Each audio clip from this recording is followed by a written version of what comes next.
All right, we are at the top of the hour here.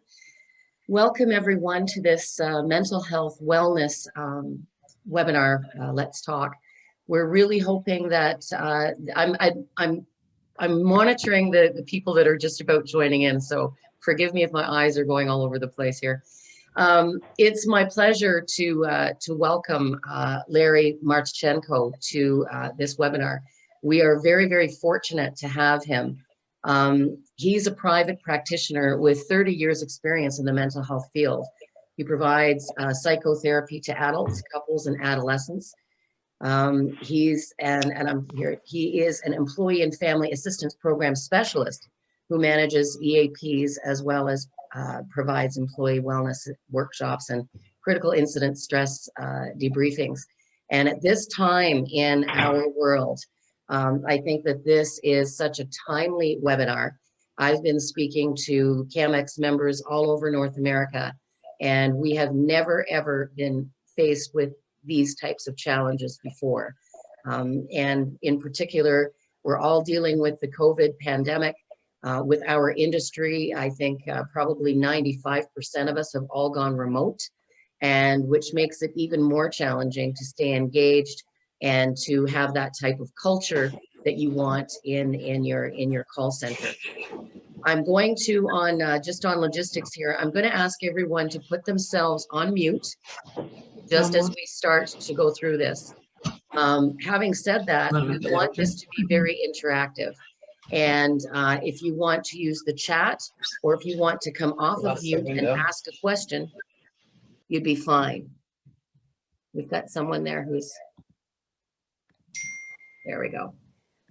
Again, we're still getting people coming in, but I will hand this over now to Larry, and I'll be watching the chat, and there will be an opportunity for us to, to discuss some of the issues that you guys are all dealing with as we go through this. So Larry, I'll hand it over to you, and thank you for being with us today. Well, thanks for having me. Hello, everybody. I'm really hoping that this sort of agenda is a bit of a visit. I'm happy to be interrupted. I don't mind. Well, the technology part I may not be good at, but I'm certainly eager to have a fair bit of interaction with everybody. It's probably a good way to get my point across. The agenda, at least the structure that we've created initially to get us started, is the idea of self-evaluation, or as Joey from Friends would say, how you doing?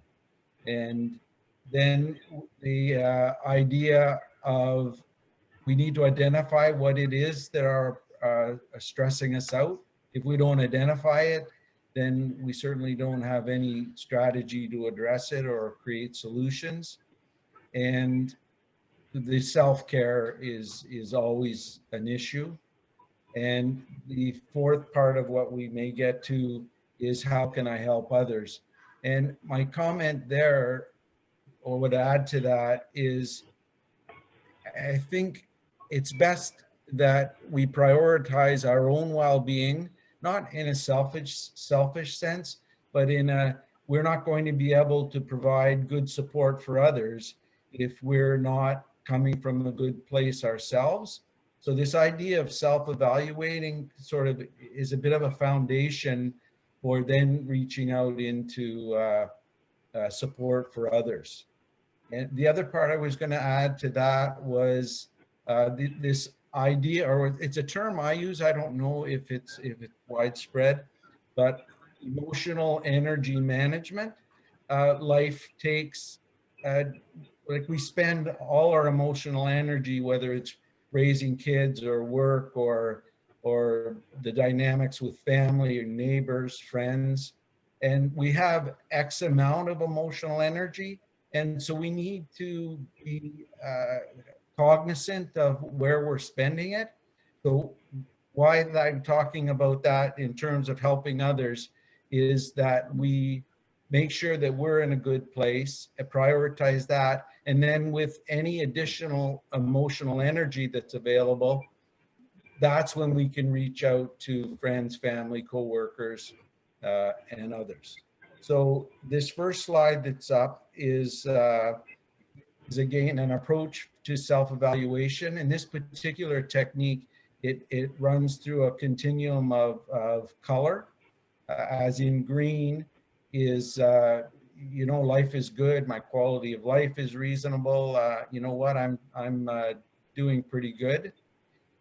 And then you just maintain the lifestyle and lifestyle decisions that are keeping you in a good place.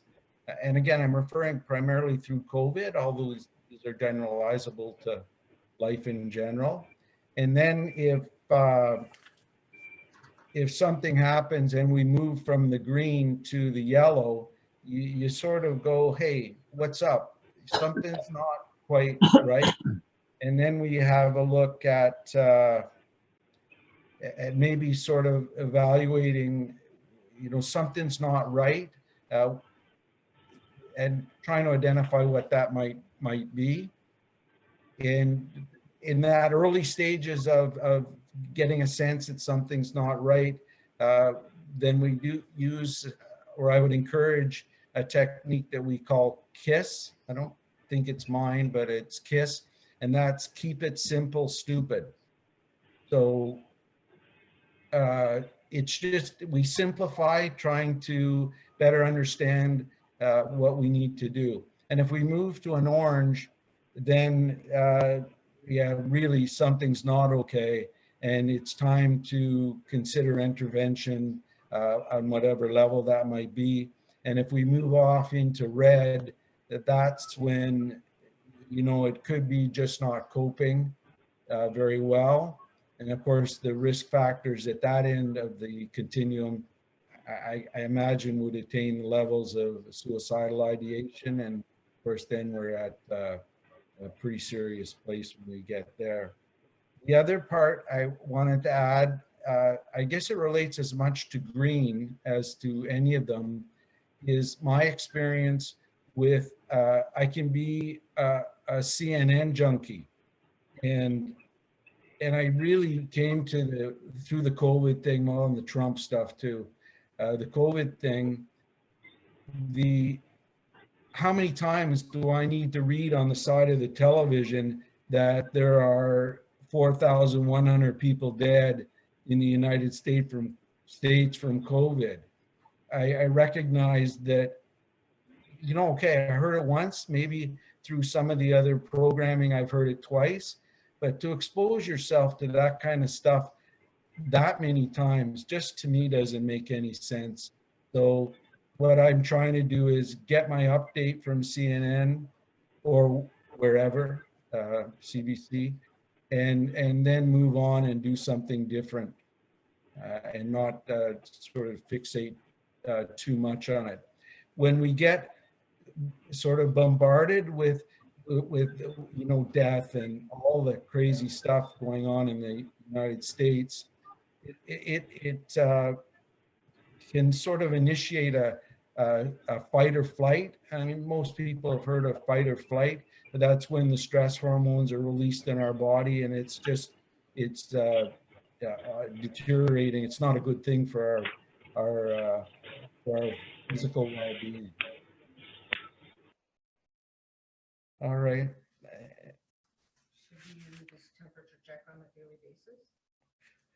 So what the strategy that we've got on the screen right now is that I mean, for as individuals, it can take like 30 seconds just to, we don't have to belabor it, but you get up and you are sort of getting ready to carry on with your day. And the self-evaluation is, hey, you know what? Yeah, this is good. I'm in a good place, or otherwise. And I would say that would give you direction for maybe your anxiety level's a bit elevated, and it might be a good idea to skip the caffeine that day. All right. And so, oh, sorry. Can we go back one slide? The idea of checking in with yourself, I think there's value as long as it's sincere and you have an appropriately trusting, intimate relationship, whether it be family or coworkers. we also can reach out to others. And I think then that is a springboard for facilitating communications, which is in essence providing support for others. All right. COVID sucks. It's been hard on all of us, and if you're having some difficulties coping, it's legit. So we're disconnected. My secretary, you know, her anxiety's so escalated. She hasn't seen her grandkids since Christmas. And, you know, her life revolves around her grandkids, but with the shutdown and her own children, you know, setting boundaries, protecting her kids. And this has been really an awful time for her. People in nursing homes, they've just become so isolated, as have most of us.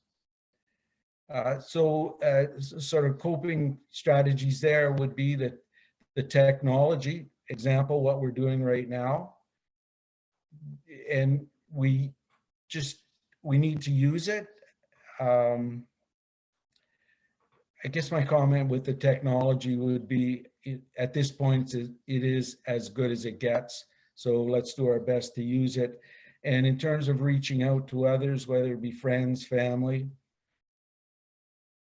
we make a schedule. We try to make a schedule to connect with others, and then make a plan and then follow through.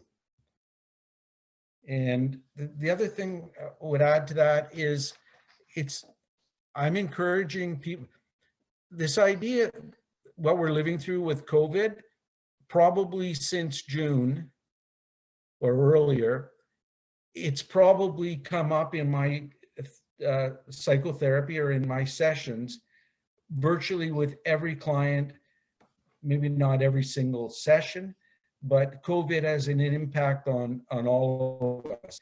You have the depression, the anxiety, we have the risk of substance abuse. My comment there would be keep an eye on it. Less is better, whether it's cannabis or alcohol or cigarettes or the other things that could become a problem. So I just encourage people to monitor it and stay on top of it. Oh, that's what I wanted to share. Sorry, share that. I think it's good. I encourage people to talk about the future. I mean, this is going to be adapted to, or I guess maybe cured's not quite the right term, but we're going to figure this out. And so having conversations about the future and travel and family events, it creates a bit of optimism. And during a time when things don't seem very optimistic, I don't think there's any problem in looking forward. Forward will be the present at some point. All right. I think that's a good, yeah, I think that's a good sounding board, Larry, to get this started. I have a few people that are on this webinar today that I reached out to and asked if they would be willing to share some of the things that they're going through. And I'm going to call them up in a moment. Just for perspective as well, you know, personally, I'm a pretty half full glass all the time person. And, you know, we all go along and we try to be up for other people, etc. And, you know, I'm usually that person in my family and in the sphere of my friends. And, you know, it was a couple of weeks ago now, but we were hacked in an AOE webinar presentation and, you know, got through it and whatnot. And I was still fine that day. It wasn't pleasant. But the next day I found myself in a spot where I was so down and I had to really pull my own socks up. And it was very, very difficult. And then talking to my daughter, for example, she's got 2 little ones at home. She can't come into the office right now. and she's homeschooling, and her stress level is really, really high. So, I mean, obviously talking with your friends and family, that kind of gets it out. But it was, you know, it shocked me how down I got that day. So I had to give my head a shake. And so I'm admitting, you know, where I am. Sometimes I need help. But I have a couple of people online. First one is Cindy Roma is from Telelink, and she's on the webinar today, willing to share some of the things she's going through. Cindy? Hi, Larry. How are you? Hi, everybody. Hi, Cindy. I'm really glad that you did this first slide on self-care, because a lot of the people I think on this call today are leaders in some way or another within their companies, and they're the people who have to keep everybody up. And so sometimes we don't look after ourselves. And so that's a really important message, I think, about self-care. For myself, in particular, I wanted to get your advice on the balance between work and home now. So we are working from home, and I've come to really enjoy it.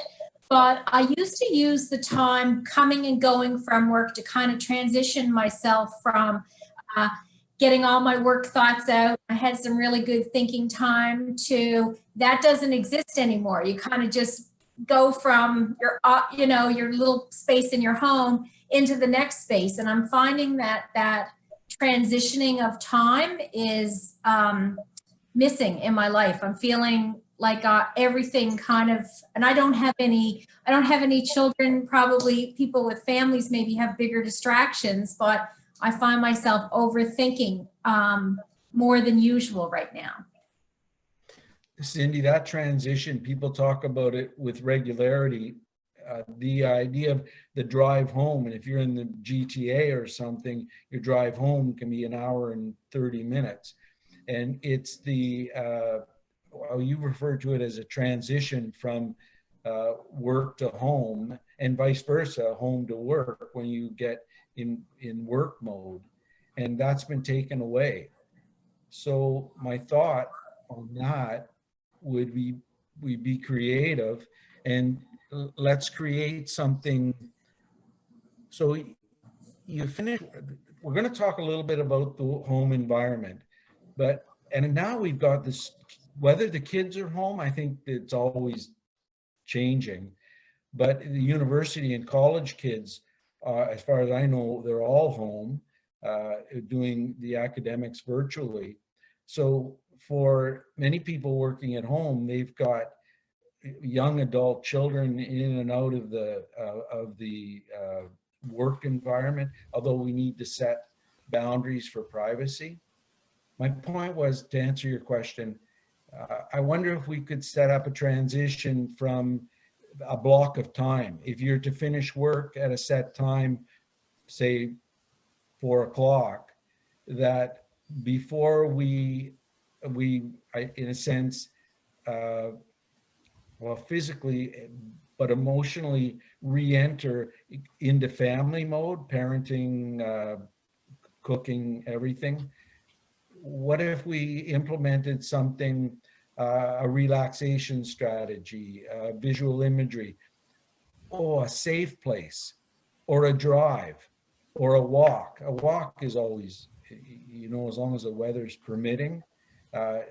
Transitioning, like the drive home is traditionally what people talk to me about. If we could implement something different, more creative, a bath, a walk, talking to a friend, again, using the technology, but a recognition that that transition from work to home and home to work is truly an issue. And it's been taken away from us. So find something that works for you that you can implement. Again, I know I'm repeating, but to walk, to talk to a friend, a bath. Those are some good suggestions though, Larry. I hadn't really thought about it that way, and having something that I do, an activity that kind of symbolizes the same as the drive home. Because on the east coast of Newfoundland, on the east coast of Canada and Newfoundland, our drive was only 20 minutes. So it's not not like I have a lot of time to think, but it was just always that kind of break. And then I moved into, I think about work a lot, but I'm overthinking now. So I certainly, I like your suggestions of, you know, something, whether it's cooking supper or having a bath at that time or something like that. So that's some good thoughts. Thank you. Cindy, back in the day when I was raising, the kids were younger, they're all young adult or adults now. I had sort of a mental transition. My office, I would come home from my office, and of course then I would change from my dress clothes into casual clothes. Right. Yeah. And it's like I made a conscious note that, okay, I'm changing hats. Now I'm dad, or now I'm not, you know, the shrink. I've changed hats, and the clothes seem to, I think for me, it was just a reminder that Yes. they're about to change hats, and the clothes were the trend. And Good point. yeah, sometimes Yeah. I take 10 or 15 minutes, whether it was sort of where I was changing, just to sit and take a deep breath. That's that relaxation or meditation, deep breathing, and then sort of, well, take a deep breath and head off to the kids were screaming and had to get to hockey and dance, and most of us have been there. Some of you probably are right there now. I'm sure there's some people on here who know that very well. Thanks very much, Larry. Thanks, Cindy. And I have someone else who was going to share. It's Susan from Answer 365. She's a project manager. And Susan, if you want to unmute yourself and come on in and maybe share a little bit with us about what's going on with you.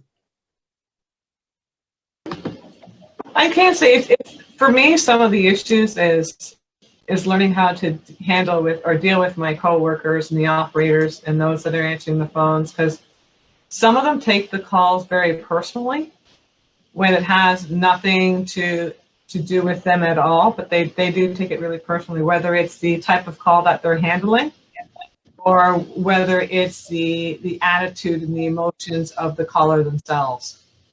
So it's a matter of trying to help them sort out their feelings around that and learn how to calm down and realize that, you know, it's really not an issue towards them, and teaching them how to step away from it. And that also becomes harder, obviously, when a lot of the operators are working remote. We don't necessarily see or get to be as aware of how things are going for them either.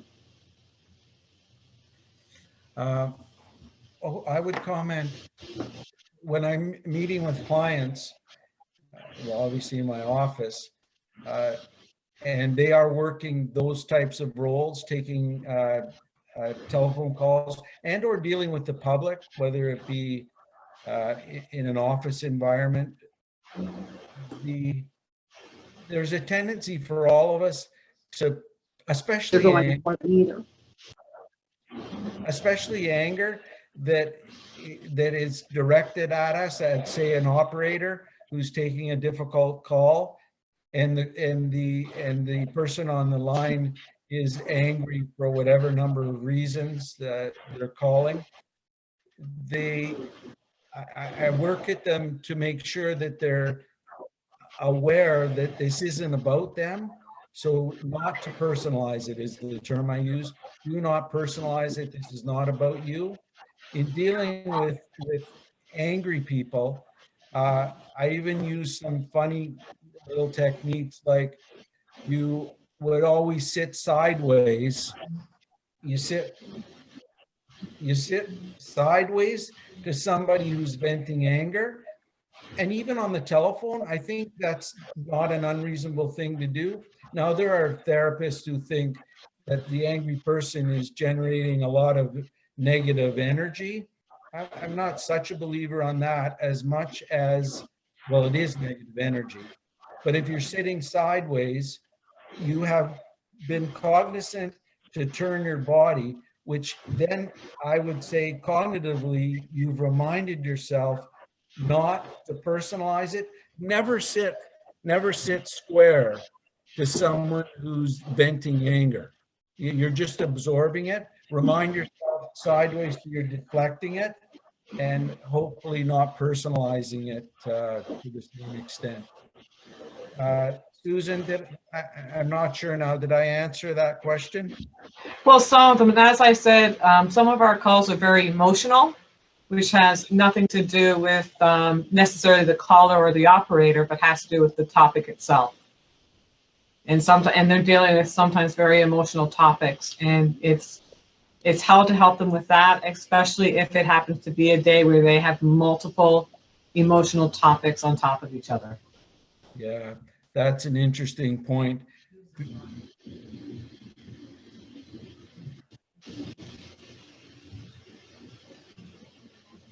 How to help others. I wanted to comment, Susan. I've lost my point. How to help others, acknowledge and listen to them. Listening, of course, being high on the priority list, and validating, acknowledging, sharing information as best you can. Susan, will you do me a favor? Will you make that last point again for me about okay, so there can be very strong emotional calls, and maybe it's been repetitive, you know, to the point of being bordering on traumatic. It's a double-edged sword with that, because what makes people good at dealing with people is their sense of empathy, their ability to relate, to connect. It is what makes them good at what they do, but it also is what makes them vulnerable to absorbing so much of the emotion to be good at your job and still be stoic and unfeeling, and that I think that is some of it is, as you said, it's the empathy that people feel with the situation. Yeah. And rightly so, they're taking what's happening and they're feeling a lot of empathy towards it, and it's affecting them as well. Yeah. And sometimes we have cases where there's a lot of that situation piling on top of each other, whether it's within the course of a month or it could be within the course of the day. We have a sort of an area in our field called compassion fatigue, and Fatigue. the compassion fatigue with people like nurses, doctors, people in my field, and people that you just described who are absorbing the negativity, and they just being human, they're empathetic, they pay a price, but they really need to focus on self-care and find ways to protect themselves, not necessarily change the way they deal with the people, because that is in fact successful, but also to protect themselves. Great. And get burnt out. I guess burned out would be a term for that. Okay, thank you. Thanks, Susan. And I have someone Okay, else. thank you. Thanks. Great, thank you. I have someone else from Alliance Wireless Communications, Lavinia. Lavinia Downey, are you on the webinar? You'd like to come in and let us in on what's going on with you? Hi. So I'm just going to go back very quickly to what Susan said, if that's all right. So I am one of those people that am extremely empathetic. And I've been with my company for just about 3 years.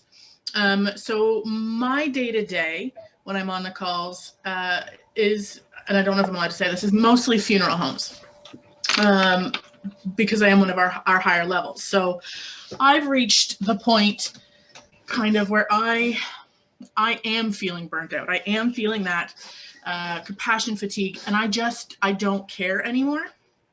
You know, like you get those calls and you just don't have it in you to kind of be as empathetic or to feel as deeply as you should when you're dealing with these people. And it's the same thing with other calls that are very important to the caller, but kind of less important in the grand scheme of things. How do you kind of cope with that? Because I can't take time off work, right? Like we're in my living room right now.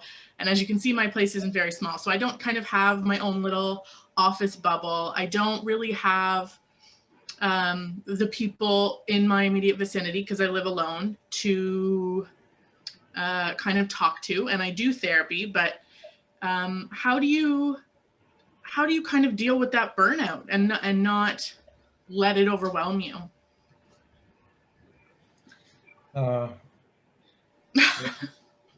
It is what makes you good at your job, so you don't want to lose it.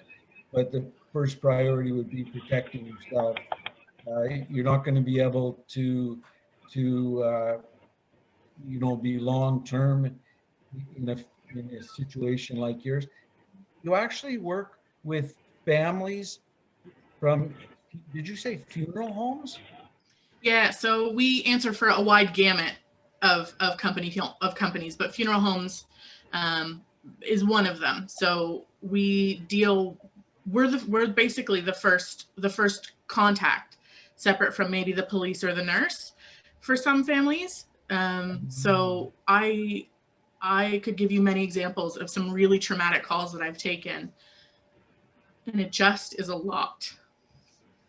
So yeah, I feel like 50-50 from hospitals and from families calling in to say that their loved one has died. And with COVID, it's a lot more frequent, right? Like we get a lot of calls in general prior to COVID, but with COVID, there's a higher percentage. I don't know the statistics, but there's definitely a higher percentage of calls. And with those calls, more of them are COVID-related passings, and these families don't get to see their loved one before they died because they're COVID positive, right? So it's heavy. It's a lot. Wow, that is clearly on the front lines of dealing with families who are in the midst of a trauma. I mean, that's the death of a loved one, and you're like one of the first calls. And we don't really get closure, right? Because we're just the first call. We get the initial conversation, right? We collect the information we need to collect, and sometimes these families are already grieving, right? So they're crying and they're upset and they want to talk about their loved one, or they're in shock, right? So they're very deadpan and they're not registering yet. But we then don't get any kind of resolution to the call. Like we just take the initial information and that's that. And we're done. We're out of their life. They're out of ours, and it's over. Yeah, no, I get that. And where I see it is, police officers, paramedics, the paramedics go in and they resuscitate or Band-Aid or all of the techniques that they would have. And then they're dropped off and emerge at the hospital. And these paramedics who've connected on some level, and they get no feedback. They don't know if the person lived or died. That is an edge to that with you, where you get the tears and the very strong emotions, and you can't help but appreciate what they're going through.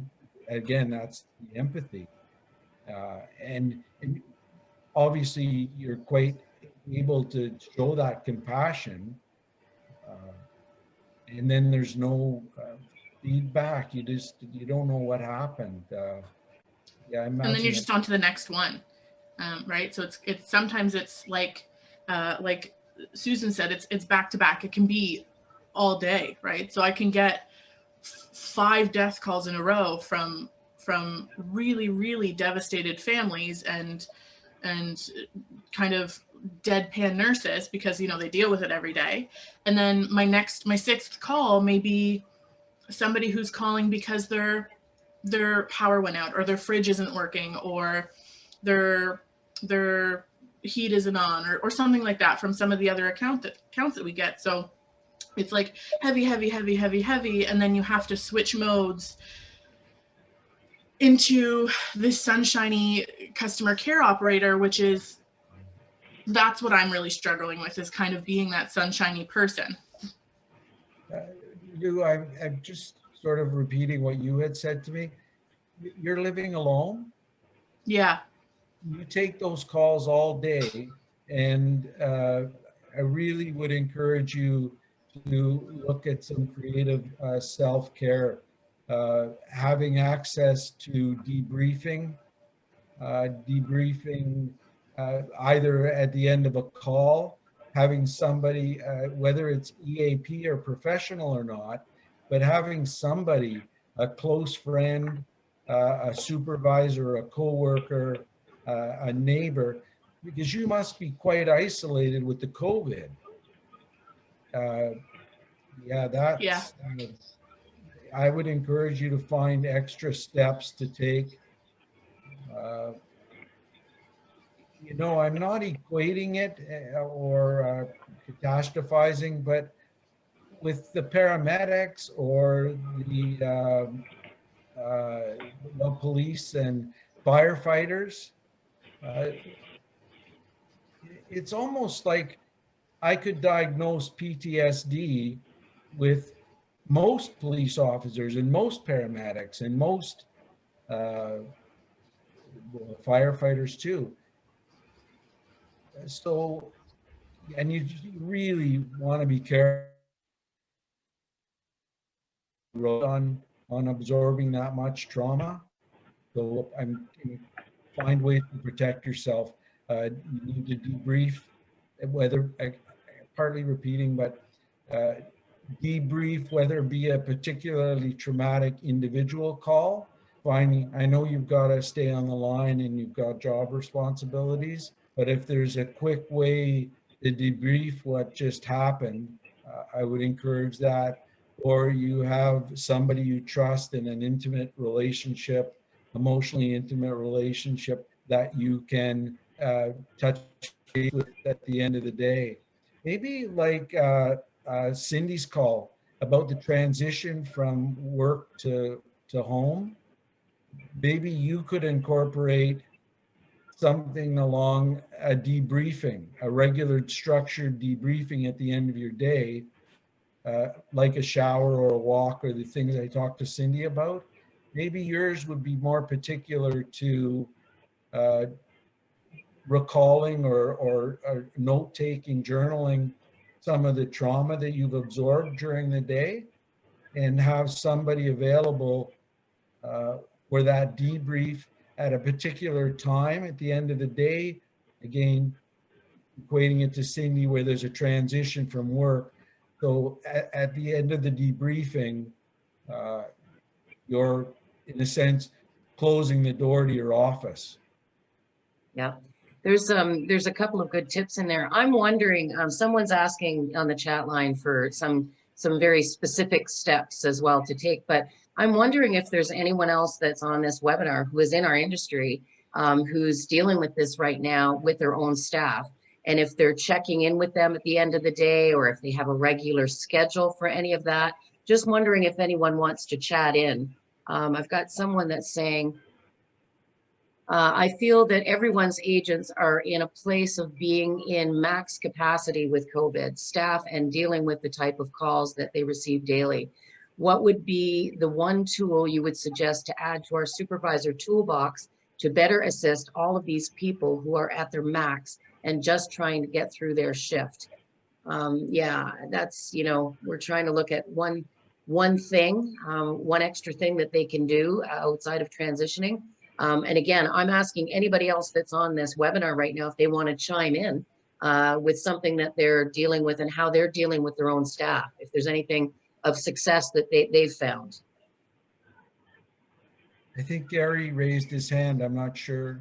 Yeah, I had a similar conversation with our well, with somebody in my office today, and she asked me if she thought that I was doing, or that she asked me if I thought she was doing the same good job.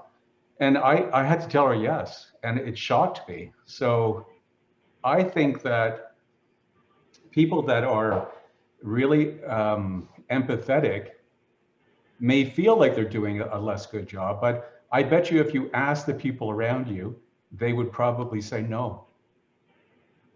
Yeah, my comment, Gary, on that is our tendency to be critical of ourselves. Super self-critical. Yeah. And the more empathetic you are, the more self-critical you tend to be. well, you set expectations for yourself.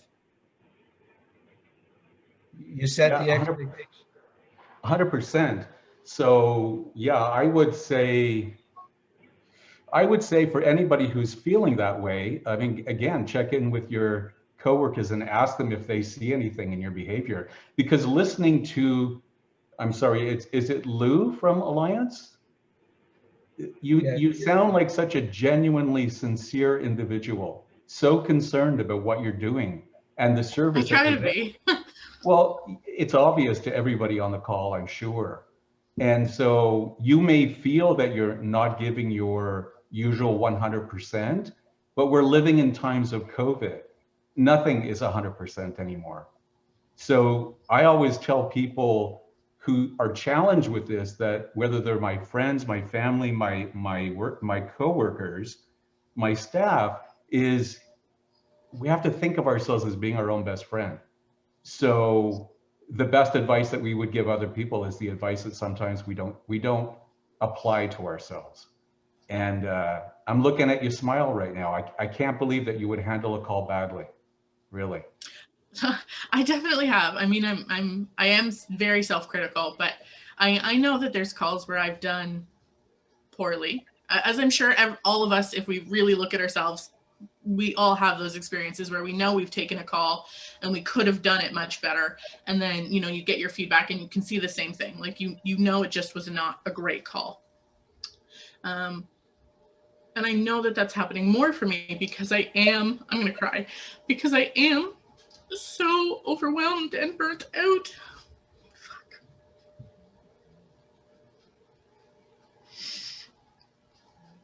Shit, sorry. One thing I'm going to say right now is that it's okay to not be okay. I think that we're all learning that a little bit. And we're not going to be at the top of our games with all of this pressure. And it's so obvious how much this means to you. I'm getting emotional. Larry, jump in. Lou, I swear, exactly what you're feeling right now is exactly what makes you so good at what you do. But it comes at a cost, and I think that's what you're feeling. You know, I don't know how all the companies are structured. It would be nice if you could have somebody to talk to. Anyway, I'd be proud of yourself for doing the work you're doing. Thank you. This COVID stuff is super hard on all of us. And I know I've said it once, but it's in my office every day. It's nobody's immune to it. Well, to COVID or to the stress. And you go, now I'm taking something from the AA people, but you're just gonna have to break it down, take one call at a time, you get through it, and you take one day at a time. And really, we got to find some implementation of some self-care for you. Are you in the? I'm working on it. Thank you for the tips. Yeah. Are you? Someone's on the East Coast. Lou, where are you? I'm in Ontario. And the winter hasn't been too bad. We can still get out for a walk. and well, and all the technology to have a visit with people. The other thing when I meet, for example, what's coming to mind is a teacher, and they put a tremendous amount of pressure on themselves to be the greatest teacher of all time. And that simply results in burnout. And so I try to tell teachers, the teacher I'm thinking about, you know, I really want you to be a good teacher. I want you to care about those kids. I want you to apply the curriculum. I want you to be good at your job. But to be super teacher is too high a price to pay. So Lou, do a good job. Each call individually at a time, do the best you can at the time, and then don't be critical of yourself, and don't put so much pressure on yourself. Be a really good support call taker. I don't think that's the right term, but don't be a superhero. Gary, you want to add again? Yeah, thanks, Linda. Larry, I don't know if this is apropos, but I have a friend who's passed away now many years ago. She was the mom of a childhood friend of mine, and she was a palliative care nurse. And my mom died very young, and I had a conversation with her after she passed away. And being so close to somebody who was sick for so long, and of course the nature of that very special relationship, the next time I saw this lady after my mom passed away, I said to her, I don't know how you can deal with death every single day. You know, this one experience of mine just sort of derailed me. And yes, it's very personal, but it just was, it's such an intense thing dealing with death, no matter how you deal with it, whether you're in your healthcare and obviously in our industry, because it's fair to say that everybody on this call is dealing with death calls from funeral homes at some point, although Alliance does a lot more of this particular type of business. But I asked her the question and said, how do you get through the day and the week? Like, how do you sleep at night? And she said, I reconciled myself with the idea that I was there to do everything that I could to make the passage of these individual people as peaceful and loving as it possibly could. I wasn't there to save them. I couldn't save them. I couldn't do anything to change the circumstances, but I could help them. I could help them, you know, pass through it.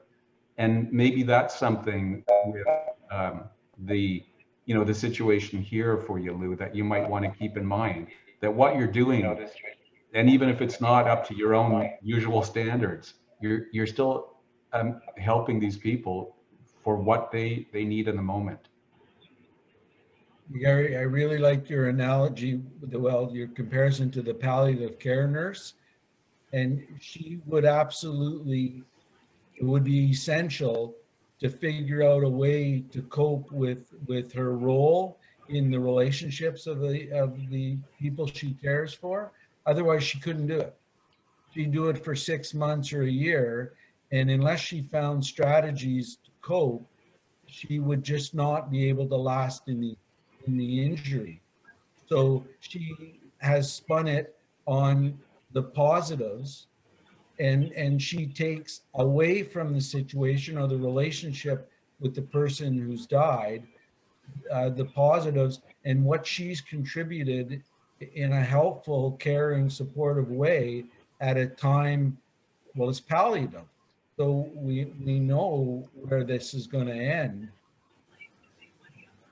And my point is, we all need to figure, I mean, people have said to me, well, how can you deal with angry marriages all day? How do you deal with people who are depressed all day?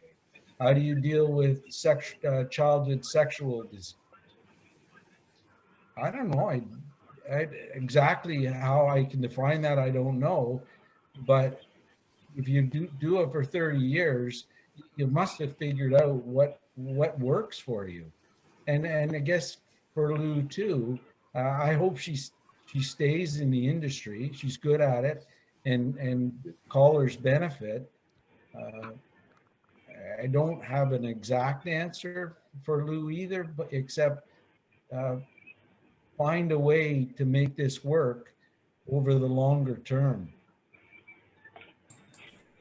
Can I jump in? I had something, I was trying to research something to help me while I was going through a crazy little dental procedure, but I was anxious about it. And I read something about, and Larry, you probably can talk more about it.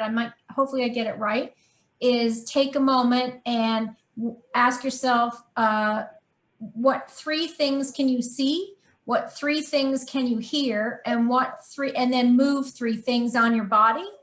And I tried it and I put myself in a really good, happy place at that moment that, I could see what was around me. I could hear what was going on. And then I was moving, and it did distract me from what was going on. And I mean, that kind of thing doesn't have to take a long time. It can take in between calls or anything like that. But I can't remember the name of it, but I had just done a little research to find a coping skill, and that for me happened to work. What I think you're alluding to is grounding. Is that a term you've heard? Yes. Yeah. It can be, well, especially if someone, well, I do really a lot of work with PTSD, and there's one of the symptoms of the PTSD, it can be elevating anxiety. And so they use a technique called grounding, where they'll do some of those. There may have been 15 or 3 groups of 5. I'm not particularly familiar with those, but the grounding would include what you've been describing and touching something concrete, feeling it. Well, distraction, and maybe many of the folks listing certain calls, they could do something like grounding or something like what you just described.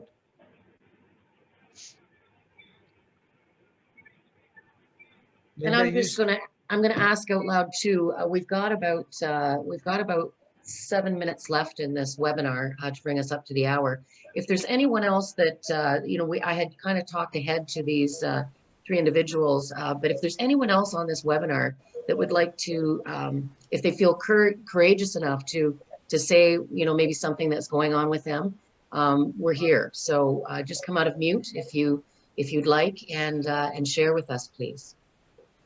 Linda, it's Lisa here. Maybe Larry, you can hit your mute.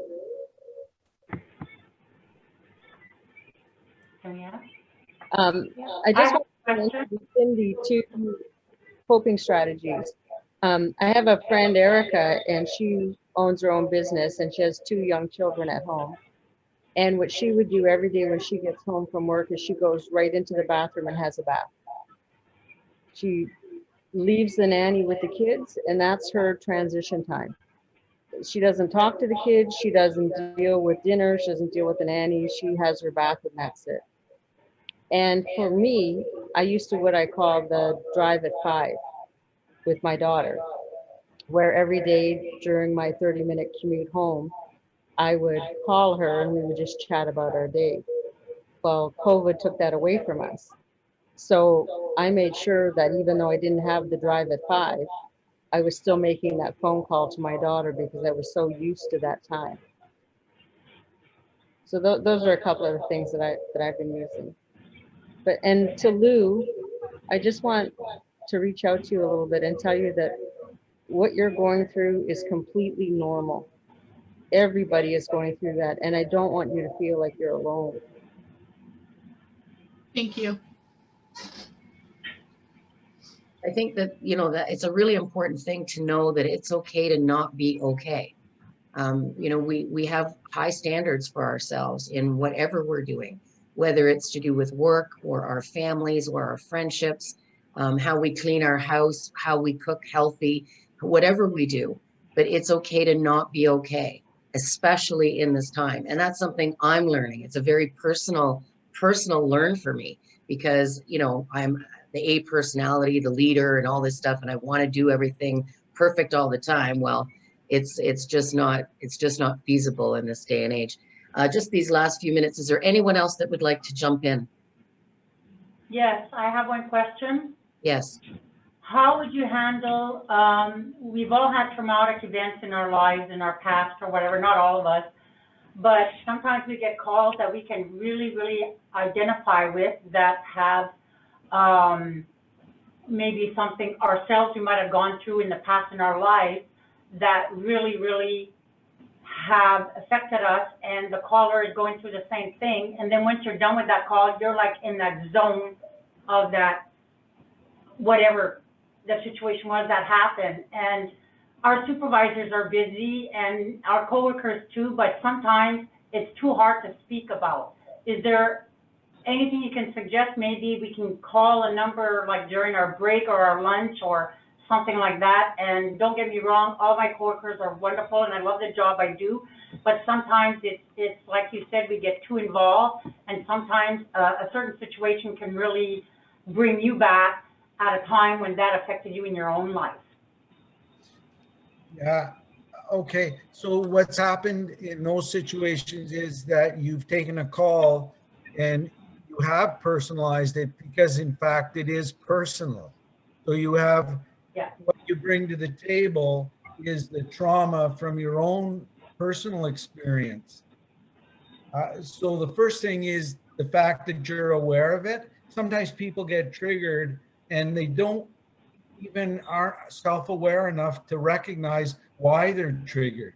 They get irritable, low tolerance for frustration, anger, but they haven't sort of acknowledged what it is that triggered them. So that the person I'm speaking to, that's the first thing, is the recognition of what you're reacting to. If people are busy, I think Lisa may have a lot of crisis numbers to call in cases of more severe situations. We'll be sending these resources to you at the end of the webinar. And this one here has all of the numbers. It's a little guide that comes from Canadian Mental Health Association, and it covers all the numbers from all of the provinces and all the different helplines. So you'll all be getting an electronic version of this. There's also the mini guide to mental health during winter. Sorry, Larry, I don't mean to cut up your face. You guys will be getting that as well. And suicide prevention in the workplace. Let's hope that we don't have to have that one, but it's nice to have as a resource.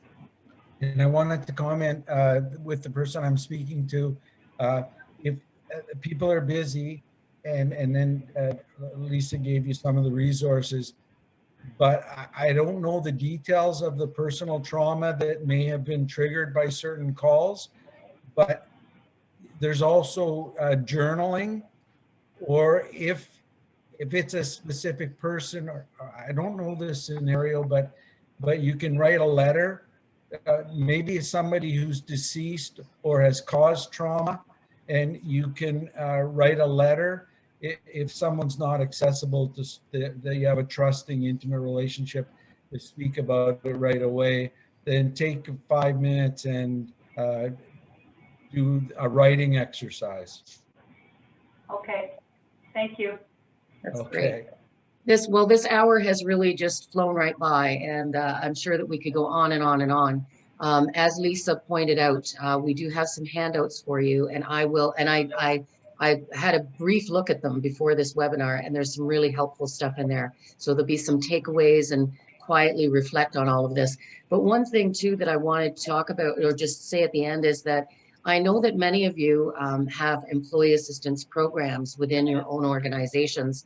And people are a little bit, they don't have the courage to use it. They don't want to admit that there's things that are out there that, you know, they just don't want to say out loud and admit things. But I would encourage you to have that courage in this day and age, and to reach out, if whether it's an employee assistance program or to others within whoever's in your sphere. And if you need those helplines, again, that's, you know, the anonymous stuff. But I know that talking to a few of our members that have employee assistance programs, they're so valuable.